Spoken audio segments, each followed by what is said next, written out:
हरिवंश जी। महाराज जी, आपके चरणों में कोटि कोटि प्रणाम। गुरुदेव, पहले मैं बुरी संगत और गलत आचरण का हिस्सा था। हर जन्मदिन पर मांस और मदिरा का सेवन मेरी आदत बन चुकी थी, लेकिन इस बार आपका आशीर्वाद है कि मैं अपना जन्मदिन आपके चरणों में मना रहा हूँ। ऐसा पहली बार हुआ है। गुरुदेव, इस शरीर को जिम ट्रेनर की सेवा प्राप्त है। मैं आपके माध्यम से युवाओं को एक संदेश देना चाहता हूं कि आजकल जिम और फिटनेस का क्रेज बढ़ता जा रहा है। नए युवक जाते हैं जिम आदि में, लेकिन उनके साथ युवा कई ऐसी गलतियां कर रहे हैं जो उनके शरीर और मन दोनों को नुकसान पहुंचा रही है। मर्ज ये कहना चाह रहे हैं कि तो ये कह रहे हैं कि स्टेरॉइड और बहुत सारी ऐसे इंजेक्शंस हैं जिससे जल्दी तो इससे उनके मानसिक संतुलन बिगड़ता है। अभी तो दिख रहा है, बट बाद में बहुत ज्यादा और क्रोध और आक्रामकता उनमें बढ़ती जाती है। महाराज जी देखो, कह रहे स्वाभाविक जो बल वृद्धि है, आपको बताएं, हम जब बचपन में थे तो हमारे बुजुर्ग ने हमको सिखाया था, बांध लंगोटा बचा के इंद्री कभी न देखा पर नारी, और धर्म के टुकड़े खाकर भैया चढ़ी बदन पे तैयारी। बांध लंगोटा बचा के इंद्री, ब्रह्मचर्य। अगर आपको वास्तविक बलवान बनना है तो ब्रह्मचर्य और स्वाभाविक दंड बैठक और व्यायाम के द्वारा जो ताकत बढ़ती जाती है वो स्थायी होती है। गाय बांधो और गाय का शुद्ध दूध पियो और दंड बैठक मारो और लंगोटे के पक्के रहो, बलवान बन जाओगे। शरीर बना के दिखावा केवल कर सकते हो, तुम में ताकत नहीं होगी, आत्मबल नहीं होगा। पहले नहीं होता था, गांव में 10-20 पहलवान होते थे मठा पी के, नहीं। वैसे हम सबसे कहते हैं कि बाहरी चीजों से शरीर को फुलाना या बढ़ाना ये कोई पहलवानी नहीं है। अच्छा, खूब विचार करते हो, हस्तमैथुन करते हो, गंदी बातें करते हो, से थोड़ी हो जाएगा।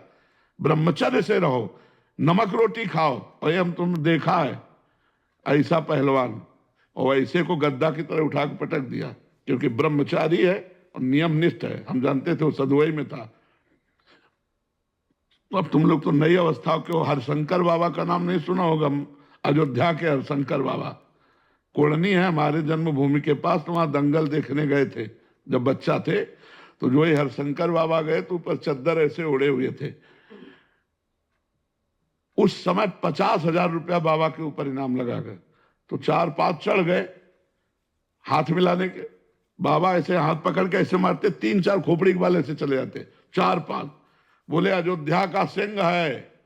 हाँ, फेंका चला ऐसे, बजरंग बली एकदम। बाल ब्रह्म ऐसे चलते थे, बाल ब्रह्मचारी। मारा ऐसे तो फट गया अखाड़ा, धम्म से गिर गए तो तालियां बज गई। एक छलांग में ऊपर हनुमान जी की तरह, और ऐसे किया था। कोई नहीं था। ब्रह्मचारी के आगे कौन होगा? ब्रह्मचर्य ही महान बल और महान तप है। आप क्या समझते हो बल किसे कहते हैं? जो काम को पछाड़ दे, क्रोध को पछाड़ दे, मोह को पछाड़ दे, दूसरों का हित करे, दूसरों का मंगल करे और पवित्र भोजन पर। ये मुर्गा मुर्गी खा के बलवान बनना चाहते हैं।